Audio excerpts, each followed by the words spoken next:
جادو کیا ہے؟ کالا جادو کیا ہوتا ہے؟ وہ کون سا جادو ہے جو سر چڑھ کر بولتا ہے؟ کیا جادو کے ذریعے مرد عورتوں کو اور عورتیں مردوں کو قابو کر لیتی ہیں؟ آخر بنگال کے جادو کی اتنی شہرت کیوں ہے؟ کیا جادوگر پلک جھپکنے میں آپ کے سب کام کر سکتے ہیں؟ جادو کے لیے مقدس کلام الٹے کیوں پڑھے جاتے ہیں؟ اللہ کے آخری نبی صلی اللہ علیہ وآلہ وسلم پر کس نے جادو کرنے کی کوشش کی تھی؟ کیا تمام یہودی جادوگر ہوتے ہیں؟ ہندوؤں میں تانترک کسے کہتے ہیں؟ مسلمانوں میں جادو حرام کیوں ہے؟ یہ سب کچھ دیکھیے اس ویڈیو میں۔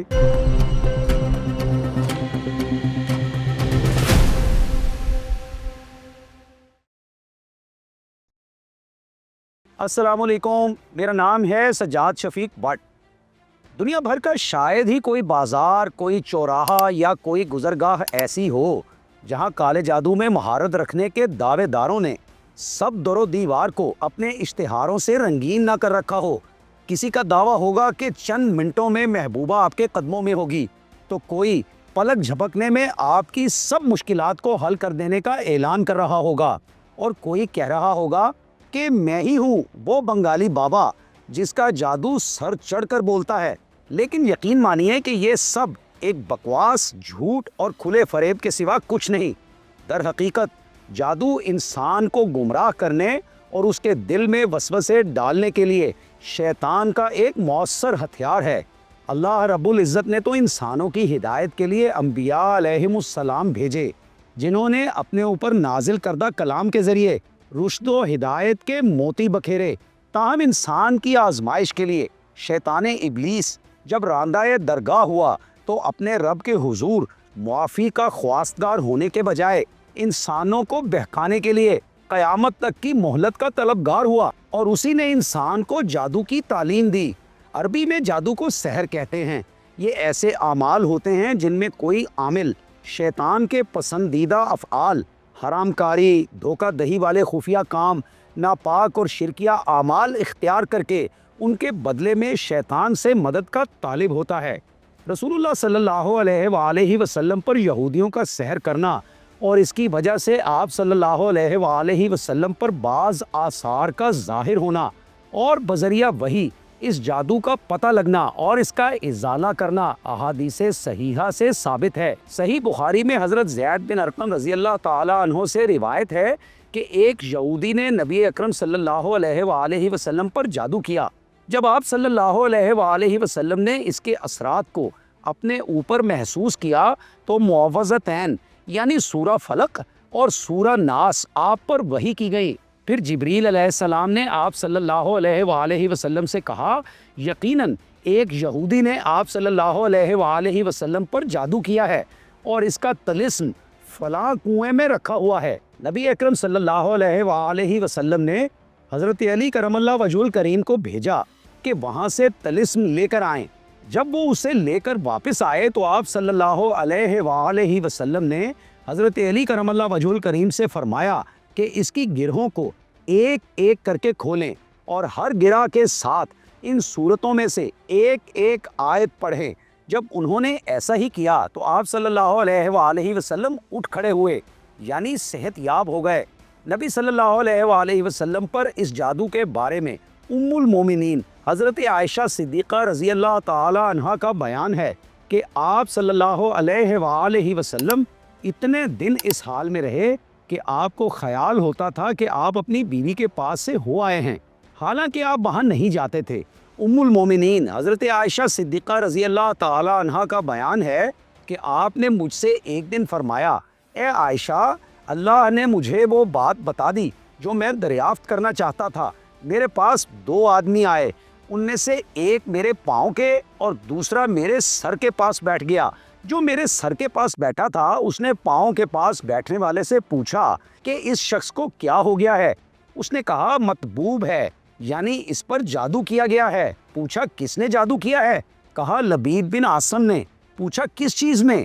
کہا بالوں کو نر کھجور کے چھلکے میں ڈال کر زروان کے کنویں میں ایک پتھر کے نیچے رکھ کر۔ چنانچہ نبی اکرم صلی اللہ علیہ وآلہ وسلم اس کنویں کے پاس تشریف لائے اور فرمایا کہ یہی وہ کنواں ہے جو مجھے خواب میں دکھلایا گیا۔ اس کے پاس کھجوروں کے درخت شیطان کے سروں کی طرح ہیں اور اس کا پانی مہندی کے نچوڑ کی طرح سرخ ہے۔ نبی صلی اللہ علیہ وآلہ وسلم نے اس کے نکالنے کا حکم دیا تو وہ نکال دیا گیا۔ عائشہ رضی اللہ تعالی عنہ کا بیان ہے کہ میں نے عرض کیا، یا رسول اللہ، آپ نے اس کو مشتہر کیوں نہیں کیا؟ نبی اکرم صلی اللہ علیہ وآلہ وسلم نے فرمایا، اللہ تعالیٰ نے مجھے شفا دی اور میں ناپسند کرتا ہوں کہ لوگوں کے سامنے کسی کے شر کو مشتہر کروں۔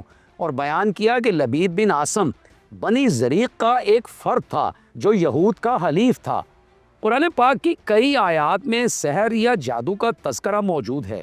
سورہ بقرہ کی آیت نمبر 102 میں بتایا گیا ہے، اور وہ ان چیزوں کی پیروی کرنے لگے جو شیاطین سلیمان کی مملکت کا نام لے کر پڑھا کرتے تھے۔ حالانکہ سلیمان نے کفر نہیں کیا بلکہ شیاطین نے ہی کفر کیا تھا جو لوگوں کو جادو سکھاتے تھے، اور وہ اس کے بھی پیچھے لگ گئے جو بابل میں 2 فرشتوں ہاروت اور ماروت پر اترا تھا۔ حالانکہ وہ دونوں کسی کو نہ سکھاتے تھے جب تک اس کو یہ نہ بتا دیتے کہ ہم تو محض آزمائش ہیں، لہٰذا تم یہ سیکھ کر کفر نہ کرو۔ پھر بھی لوگ ان سے وہ سیکھتے تھے جس کے ذریعے شوہر اور اس کی بیوی کے درمیان جدائی ڈال دیں، حالانکہ وہ اس سے کسی کو بھی بغیر اللہ کے حکم کے نقصان پہنچا ہی نہیں سکتے تھے، اور وہ ایسی چیز سیکھتے تھے جو انہیں نقصان ہی پہنچاتی، نفع نہ دیتی، اور وہ خوب جانتے تھے کہ جو اس کا خریدار بنا اس کا آخرت میں کوئی حصہ نہیں، اور بہت ہی بری چیز ہے وہ جس کے بدلے انہوں نے خود کو بیچ ڈالا۔ کاش وہ اس بات کو جان لیتے۔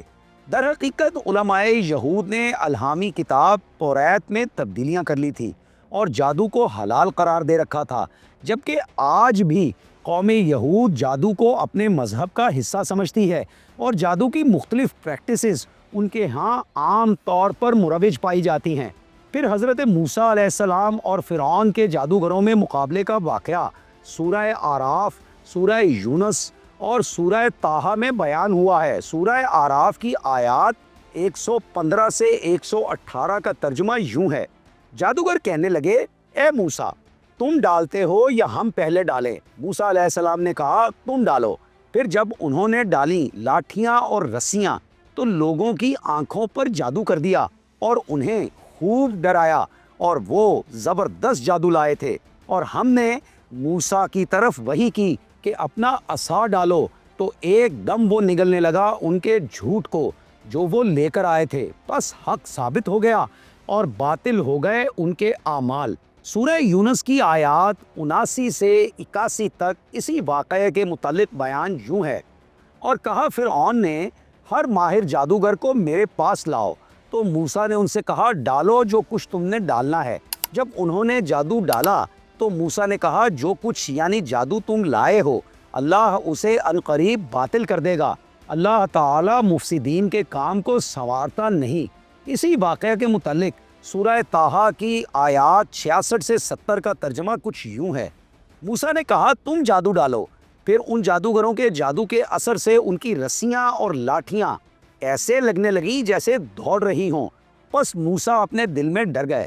ہم یعنی اللہ نے فرمایا، ڈرو نہیں، تم ہی کامیاب ہوگے، اور پھینکو جو تمہارے دائیں ہاتھ میں ہے، یہ نگل جائے گا جو انہوں نے بنایا ہے۔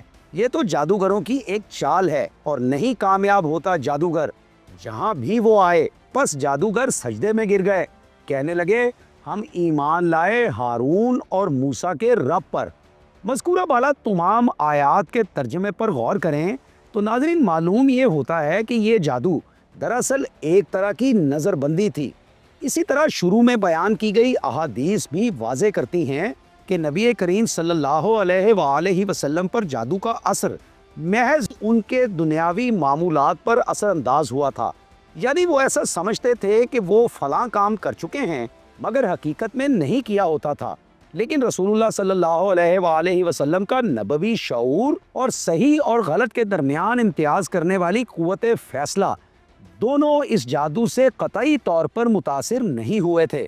اللہ پاک کی جانب سے نبی صلی اللہ علیہ وآلہ وسلم کو جو 2 صورتیں جادو کے توڑ کے لیے وحی کی گئی، وہ قیامت تک ہر مسلمان کے لیے شفاعت کا باعث ہیں۔ اللہ پاک کی حاکمیت اعلیٰ پر پورا ایمان رکھتے ہوئے جب کوئی مسلمان ان دو صورتوں کا ورد معمول بنا لے تو وہ ہر قسم کے جادو ٹونے کے زیر اثر آنے سے بچا رہتا ہے، بلکہ شیطانی جنات کے وسوسوں سے بھی محفوظ رہتا ہے۔ سورہ فلق کا ترجمہ کچھ یوں ہے، کہہ دو کہ میں پناہ میں آتا ہوں صبح کے رب کی، ہر اس چیز کے شر سے جو اس نے پیدا کی، اور اندھیری رات کے شر سے جب وہ چھا جائے، اور گرہوں میں پھونکنے والیوں کے شر سے، اور حسد کرنے والے کے شر سے جب وہ حسد کرے۔ اسی طرح سورہ ناس کا ترجمہ یوں ہے، کہہ دو میں اس کی پناہ میں آیا جو سب لوگوں کا رب ہے، سب لوگوں کا بادشاہ، سب لوگوں کا معبود برحق، شیطان وسوسہ انداز کی برائی سے جو اللہ کا نام سن کر پیچھے ہٹ جاتا ہے، جو لوگوں کے دلوں میں وسوسے ڈالتا ہے، جنات سے ہو یا انسانوں میں سے۔ ناظرین، قرآن و حدیث سے یہی ثابت ہوتا ہے کہ جادو ایک شیطانی عمل ہے جسے سیکھنا، سکھانا اور کرنا کرانا سب حرام ہے، بہت بڑا جرم ہے اور کفر کی ایک قسم ہے، اور سبھی جادو سیکھنے، سکھانے اور جادو کرنے کرانے والوں کو آخرت میں سخت سزا ملے گی۔ لیکن دنیا بھر میں ہزاروں سال سے جادو ٹونے کرنے اور کرانے والے افراد بڑی تعداد میں موجود رہے ہیں۔ ایک زمانے میں یورپ میں بھی جادو کو سنگین جرم سمجھا جاتا تھا اور جادوگروں کو زندہ جلا دیا جاتا تھا۔ چرچ کے تحت جادوگرنیوں پر مقدمات چلائے گئے، انہیں عیسائی مذہب سے منحرف اور شیطان کی پیروکار قرار دیا گیا۔ جادوگرنیوں کے جسم کے مختلف حصوں میں سوئیاں چبھوئی جاتی اور دیکھا جاتا تھا کہ کیا ان کے جسم سے خون نکلتا ہے یا نہیں۔ اس کے بعد ان کو برہنہ کر کے ان کے اجسام میں ایسے نشانات کو تلاش کیا جاتا تھا جو ان کے نزدیک شیطان اور جادوگرنیوں کے درمیان معاہدے کی علامت ہوا کرتے تھے۔ یورپ میں 1500 عیسوی سے 1660 عیسوی تک کم سے کم 80,000 جادوگرنیوں کو موت کی سزا دی گئی۔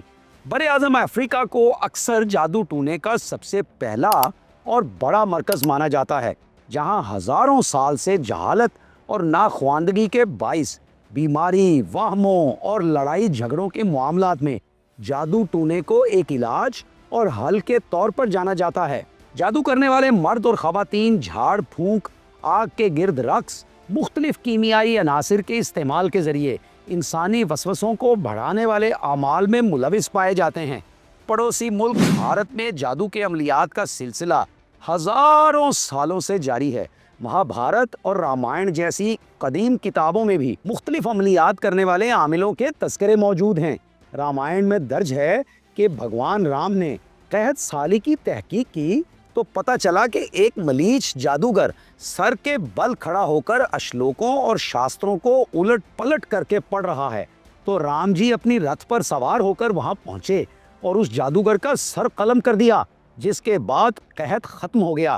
اسی طرح رامائن میں گنیش دیوتا کے بارے میں بچے کا سر کٹنے پر ہاتھی کے بچے کا سر لگا کر اسے زندہ کرنے کا قصہ، اور ہنومان کی جانب سے اپنے گیان کے زور پر سیتا دیوی کا پتہ لگانے اور سری لنکا پہنچنے وغیرہ کے قصے بھی مذکور ہیں۔ بھارت میں جادوگر آج بھی شاستروں کے علوم کو الٹا کر کے پڑھتے ہیں، جبکہ انڈے، چاول اور دالوں سمیت مختلف اجناس کو جانداروں کے لیے بطور خوراک پھینک کر بھی عامل اپنی دانست میں شیطانی قوتوں کی مدد حاصل کرنے کی کوشش کرتے ہیں۔ بھارتیہ جادو میں سب سے خطرناک عمل تانترا کہلاتا ہے، جس میں انسانی گوشت اور خون کا استعمال کیا جاتا ہے۔ آئے روز بھارت سے جادو ٹونے کے لیے انسانوں کو قتل کرنے اور بلی چڑھانے یعنی قربانی دینے کی خبریں موصول ہوتی رہتی ہیں۔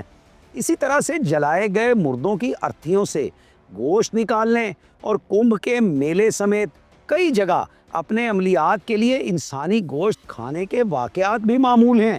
ہندوستان کی تقسیم سے پہلے بنگال کا صوبہ جادوگروں کا سب سے بڑا اور اہم مرکز رہا ہے، جہاں کا کالا جادو پورے برے صغیر میں معروف ہے۔ بنگالی تانترا یعنی گوشت اور خون کے ذریعے کیے جانے والے اس جادو کو ڈھائی یا ڈھایا بھی کہتے ہیں۔ اس جادو میں قبروں کو کھود کر بھی لاشیں نکال کر اپنے شیطانی عملیات کے لیے استعمال کیا جاتا ہے، اور ہندوتوا کے مارے وزراء گاہے بگاہے ان شیطانی پریکٹسز کے حق میں بیانات جاری کرتے رہتے ہیں، کیونکہ وہ اسے جادو ٹونا قرار دینے کے بجائے اپنی ہزاروں سال پرانی ودیا یعنی تعلیمات سمجھتے ہیں۔ بدھ مت کے ماننے والے بھکشو بھی اس عمل میں ملوث پائے گئے ہیں۔ جادو ٹونے کے ذریعے رقوم بٹورنے سے توبہ کرنے والے ایک عامل نے ایک بار انکشاف کیا کہ لوگوں کو جنات کے سائے کا وہم ڈالنے کے لیے مٹی میں سلفیورک ایسڈ کو گوندھ کر زمین پر پھیلا دیا جاتا ہے، جس کے بعد عامل اپنے پاس آنے والے مرد یا خاتون کو وہاں پیشاب یا کلی کرنے کا کہتا ہے۔ جب اس مٹی سے دھواں سا نکلتا ہے جو کہ کیمیکل اثرات کے تحت نکلتا ہے تو جنات کا سایہ ہونے کے وہم کو تقویت فراہم کر کے علاج کے نام پر پیسے بٹورے جاتے ہیں۔ اسی طرح اس سابق جادوگر نے یہ انکشاف بھی کیا کہ مارکیٹ میں ایسے کیمیکلز دستیاب ہیں جو انڈے کی جلد کو نقصان پہنچائے بغیر نرم کر دیتے ہیں، جس کے بعد عامل ان انڈوں میں بال گھسیڑ دیتا ہے۔ بعد میں انڈے نکال کر سادہ پانی میں رکھنے سے چھلکا بحال ہو جاتا ہے، اپنی مضبوطی پہ آ جاتا ہے۔ ان انڈوں کو سائل سے منگوائے گئے انڈوں سے بدل کر سائل کو کالا جادو ہونے کے وہم میں مبتلا کر دیا جاتا ہے اور من مانی رقوم وصول کی جاتی ہیں۔ عورتیں عاملوں کا زیادہ آسانی سے شکار بن جاتی ہیں۔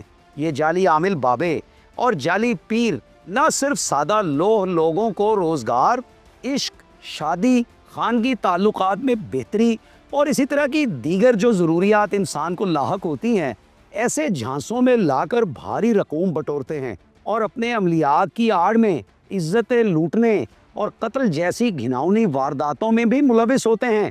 سرگودا میں ایک عامل کے ہاتھوں 17 سائلین کے قتل اور بہاولپور میں قبرستان سے لاشیں نکال کر کھانے والے عامل کے واقعات پاکستان میں کالے جادو کا کبھی شیطانی عمل کرنے والوں کی موجودگی کا بڑا ثبوت ہیں۔ ناظرین، آپ کا کیا خیال ہے؟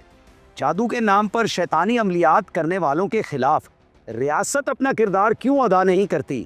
کیوں معاشرے کے سرکردگان جادو کی لعنت کے خلاف آگاہی پھیلانے کے لیے میدان عمل میں نہیں اترتے؟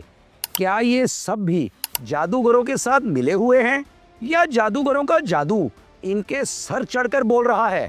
اپنے خیالات سے ہمیں ضرور آگاہ کیجیے گا، انتظار رہے گا۔ اب اجازت دیجیے، اللہ حافظ۔